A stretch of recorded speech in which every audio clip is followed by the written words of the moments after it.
Assalamualaikum warahmatullahi wabarakatuh. Di video ini saya akan menjelaskan infografis yang telah saya buat berjudul PDRB per kapita dan pertumbuhan ekonomi saling berpengaruh positif di Kepulauan Riau. PDRB per kapita merupakan gambaran dan rata-rata pendapatan yang diterima oleh setiap penduduk selama 1 tahun di suatu wilayah. PDRB per kapita atas dasar harga konstan berguna untuk mengetahui pertumbuhan nyata ekonomi per kapita penduduk suatu negara dan digunakan untuk mengukur tingkat kemakmuran suatu wilayah atau provinsi.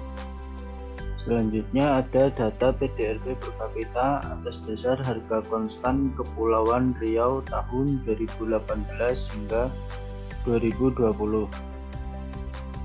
Nilai PDRB per kapita atas dasar harga konstan di kabupaten atau kota Kepulauan Riau dari tahun 2018 hingga 2019 mengalami peningkatan.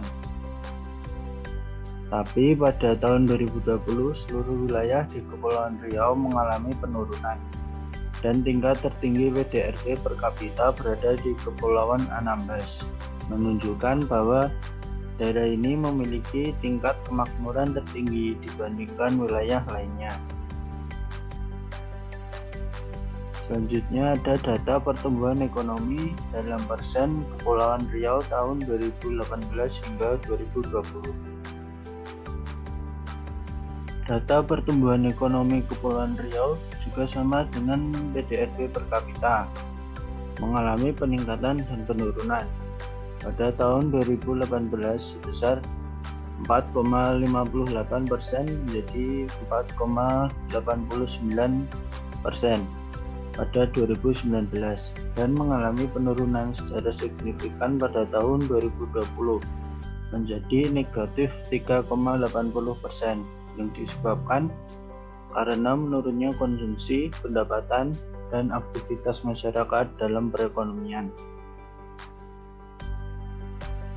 Hal ini menunjukkan bahwa PDRB per kapita dan pertumbuhan ekonomi di Kepulauan Riau saling berpengaruh positif karena ketika PDRB per kapita meningkat, pertumbuhan ekonomi juga meningkat, begitupun sebaliknya.